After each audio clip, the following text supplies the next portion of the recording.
Well, the stock market, well, excuse me. I guess I need to clear my throat this morning. Anyway, the markets are moving about as perfectly as I have ever seen this morning, with few expecting surprises around the Fed cut today. I'm pretty sure that 25 basis point cut is in. The real issue this time is going to be the guidance and the tone of today's conference call. It's going to be all about what is this strong business environment, the apparently strong economic environment, at least in some categories and at least among some parts of the population, and the strong Trump victory and the market's response to that victory. What is all that going to do to the Fed's thinking as they tell us today about their view of the future? Tesla breaking 290 nicely this morning, up about 4.5 last time I checked. This is a very strong gain after the strong move after yesterday's gains. We'll cover that more when we get to that portion of our broadcast this morning. Elon, let me say that again. What's wrong with my mouth this morning? Elon Musk's mystique continues to improve as the never bet against Elon proves to be true over and over again, and now with regard to politics.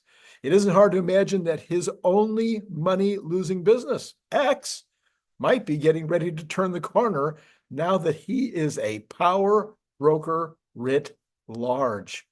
This from Tucker Carlson. Tucker Carlson says, he's talking to Elon on an interview. You just went more all in than I've ever seen anybody ever go. Did you ever doubt, or did you just decide to go all in and you just did it? Elon says, my philosophy is that if you play to win. You don't play by half measure. Boy, is that true. Multiple articles this morning have headlines similar to this one from Fortune. Here's the headline: How Elon Musk's $130 million investment in Trump's victory could reap a huge payoff for Tesla and the rest of his business empire. Now, that is a subject that we covered in detail starting well before the election and continuing yesterday after the election. And there was a piece I did yesterday in the midday. I highly recommend you go back and take a look at. I will put a card up on that later. But what about, now the rest of the financial press is finally beginning to get it. The key difference between those articles, and I've read a bunch of them now, is the issue of motive. I believe that Elon Musk's motives were 90% about the politics. And when I mean that, I mean the good of the country, the direction that he believes the country needs to go, the things he thought were wrong that needed to be corrected. And only about 10% or less is about any business advantage other than the business advantages that would help move his missions forward, which I believe he honestly has said since the very beginning is all about leaving this place in better shape when he's gone than when he got here. I believe Elon is extremely driven to have a successful outcome, period. I don't think he's at all worried about his personal fortune at this point. Let me know in the comments. Do you think he cares whether he's worth 300 billion or 305 billion? But the truth is, his investment of that 120 or 30 million has paid off at over $20 billion just in the price of Tesla stock. And I'm imagining that SpaceX stocks has gone up even more than that, and X might have doubled. I mean, seriously, think about it. X's value might have doubled over the last 2 days. Fast Money put things very succinctly. I thought it was very good. If there's one person former President Donald Trump can thank for his decisive election night victory, it's Elon Musk. I agree 100%. And I think President Trump agrees. The tech billionaire propelled Trump to a second term on a wave of $190 million in funding through his American PAC, a spree of $1 million giveaways to registered voters, a spate of misleading ads, whatever, and an aggressive voter turnout operation in swing states. Gosh, I guess I said three of those four things. I certainly don't think he was putting up any misleading ads online. Well, anyway, and that's to say nothing of this is the article. That's nothing to say, that's to say nothing of the way Musk used his own bully pulpit, the social media platform X, to beat the drum for Trump and to boost conspiracies about immigration.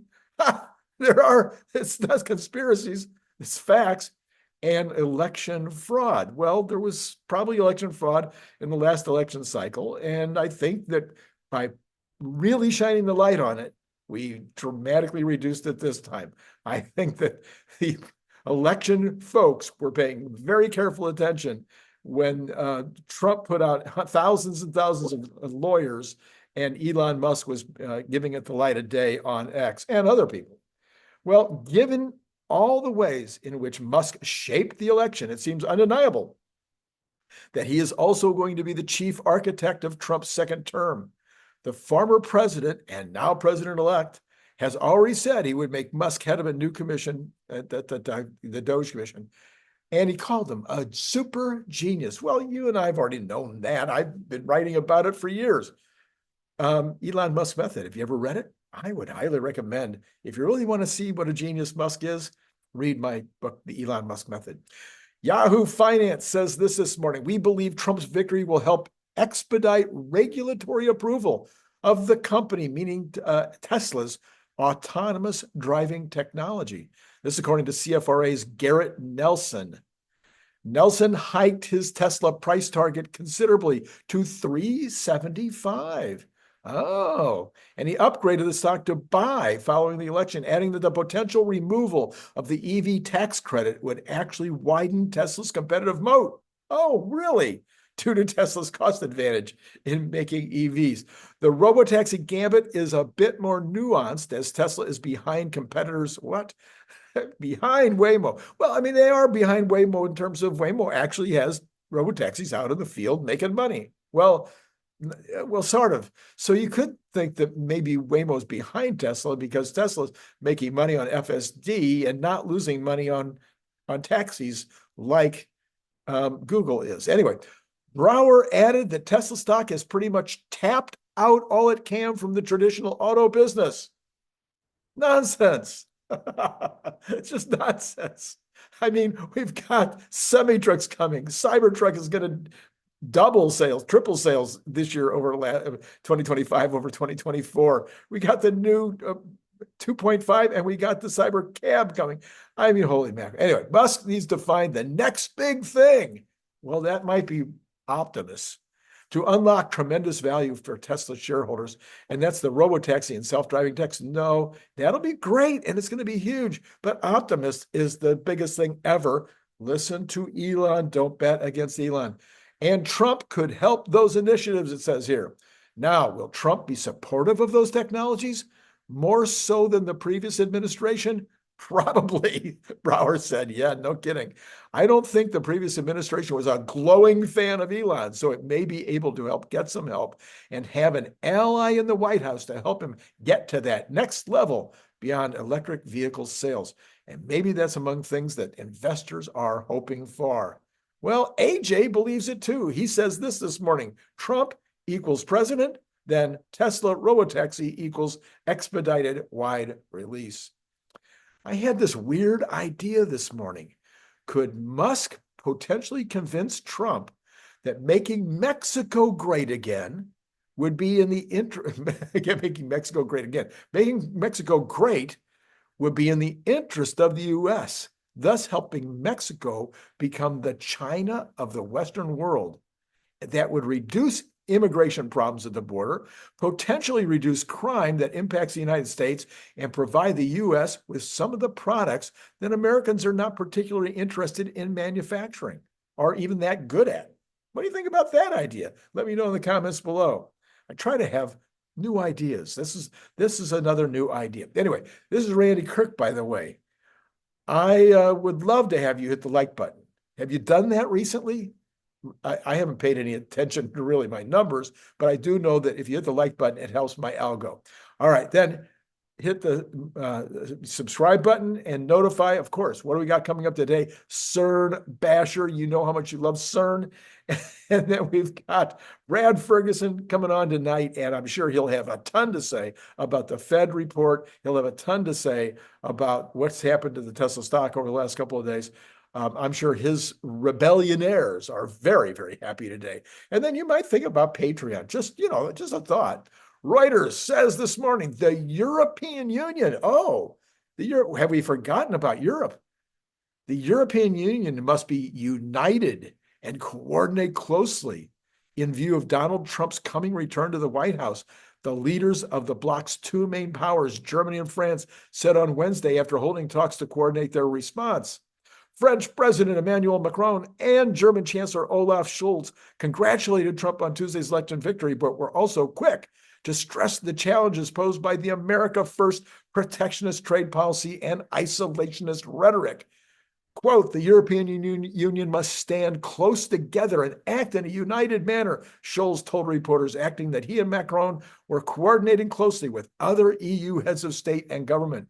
Macron said on X that Berlin and Paris would be looking for a united, stronger European within the new context. Achieving European unity will, however, be challenged, not least because over the past years, Paris and Berlin have been increasingly at odds on issues ranging from how to finance increased defense spending to trade, and in particular tariffs on China's electric cars. The French and German leaders are also in delicate political positions at home, with Macron losing much of his power after defeats in elections earlier this year, and Scholz struggling to even keep his coalition together. This is outside the article.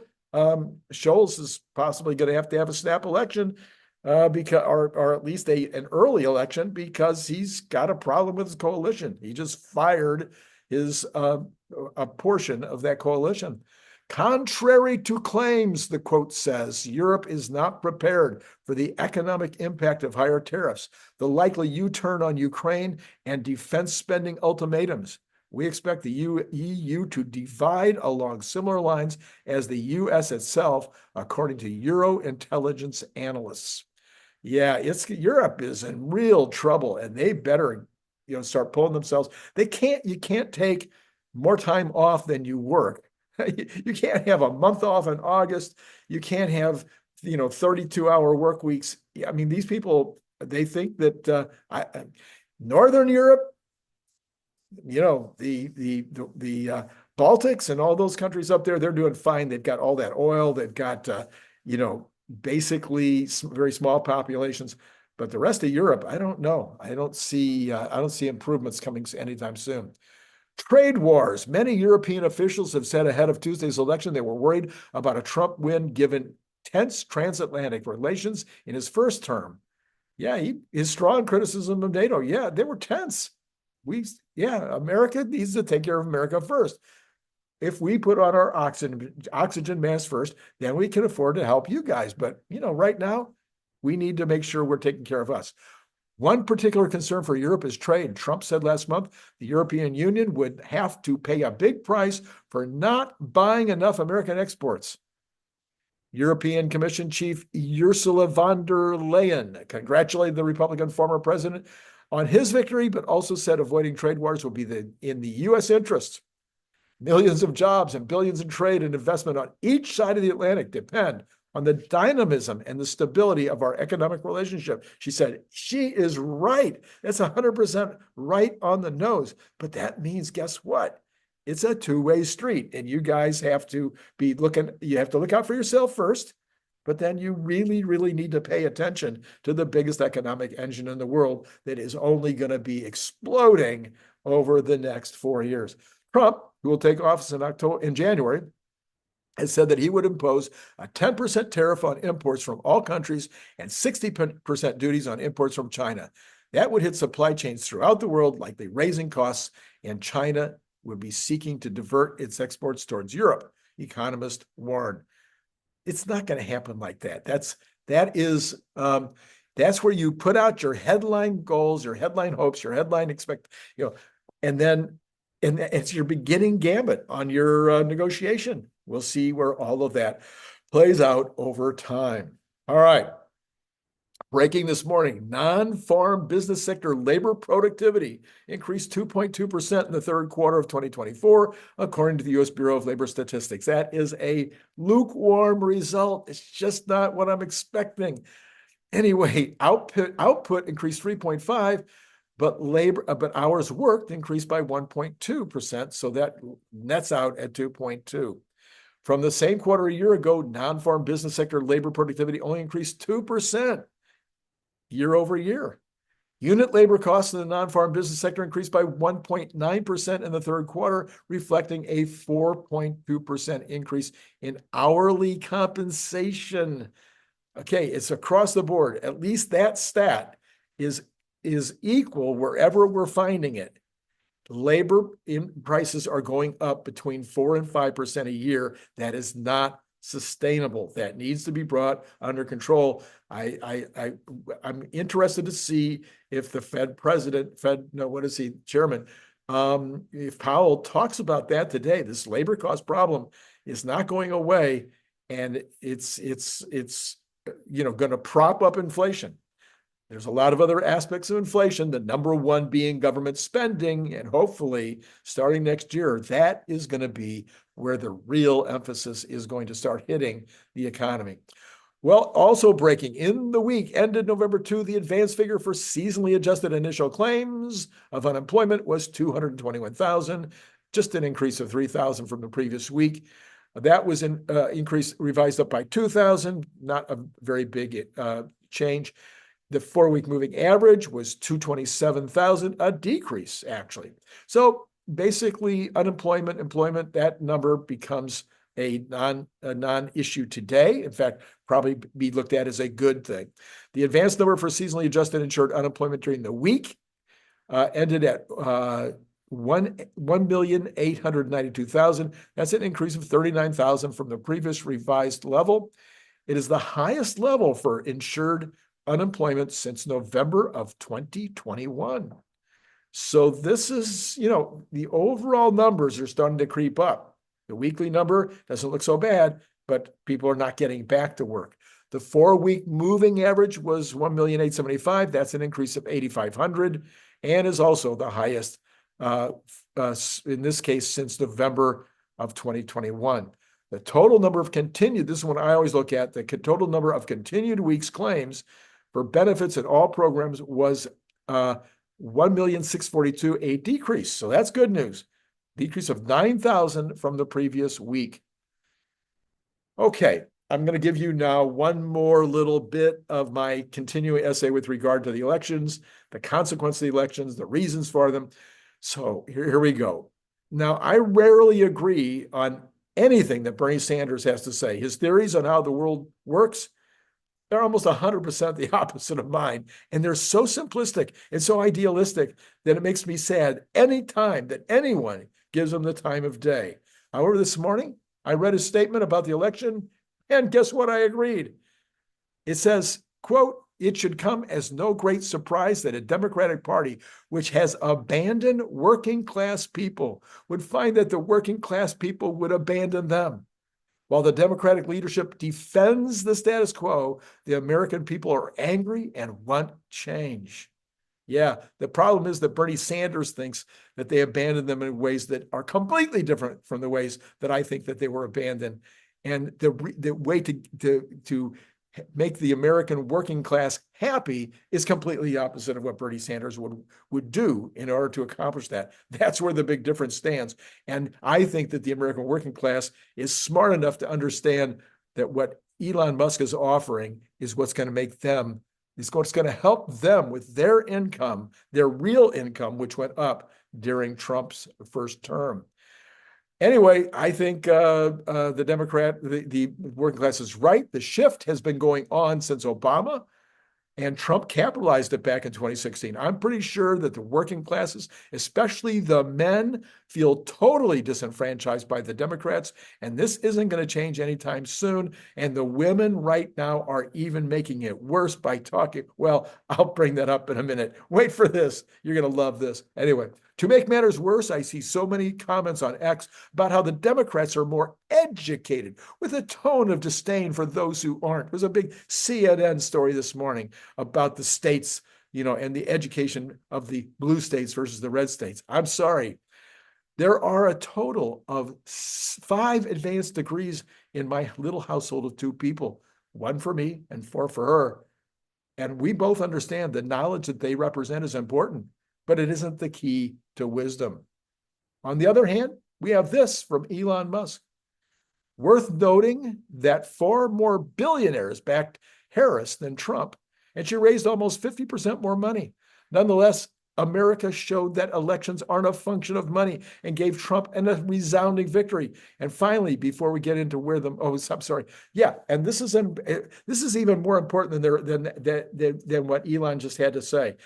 The government can run on less money, just like Twitter was able to run on less money. And the elections, it's not all about money. It's about how you spend the money. It's always going to be about how you spend the money and how you spend your time. And Trump did a way better job of that. And we're going to see that played out now writ large. Okay, finally this before we get into the numbers. Liberal women are now considering starting something called the 4B movement to spite men for voting for Trump. The movement would mean that they will refuse to marry, date, have sex, or have children with men. Who would they have children with? Oh, yeah, that's right. They can have children with women, anybody, who knows? So the left is going to intentionally take themselves out of the gene pool. That sounds like a gift, not a curse, says Joey Manarino US on X. That's a gift, not a curse. And guess what? It reduces the number of future Democrats, which that could be a good thing too. Overall, though, not a great thing for humanity, which these people seem to be way more concerned about themselves individually than they are about the future of the human race. Elon Musk, on the other hand, is interested in the latter. That's why I support him. All right, let's see where the markets are now. Tesla continue. Oh my goodness, look at this. We are probably going to bounce up around 300 today, maybe go through. This Tesla is now up $8.97 at 297.50. Will we touch on 300? Boy, I wish I could just hang out here with you until we do. That would be kind of fun. Anyway, we'll talk about it more tonight with Bradford Ferguson. Dow Jones is up 34. That was down earlier. It's popped up into green. NASDAQ stronger today, so it's getting its day in the sun at 201.83 up. S&P up 31.70. The Magnificent Seven is all up 100% across the board. Meta, again, doing very, very well in this environment. I should probably check into what is that all about. Anyway, the Cathie Woods also basically all up except Square, which was up nicely yesterday, taking a breather today. Let's go ahead and look at those percentages. We have the Dow Jones up 0.8%.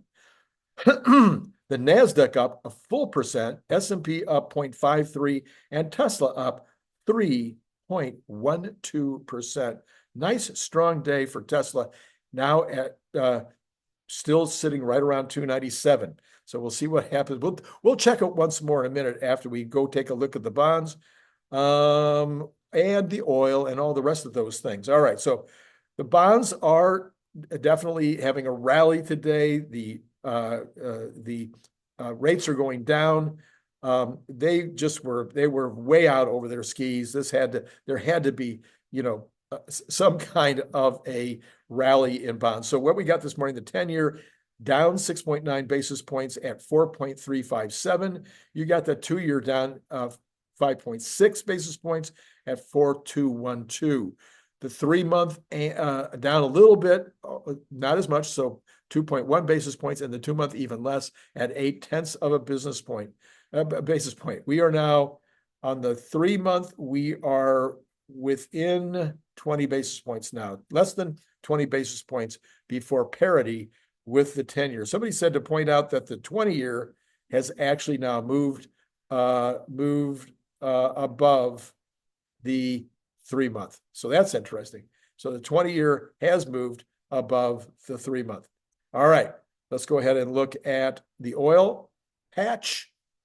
We have got a little bit of a little bit of profit taking there as well. So we've got oil down 52 cents, call it 49 cents on both, but still above 70 at 71 for Texas and 74.50 for Brent. And it's a lot of action right now, moving up and down a lot, even as I'm watching.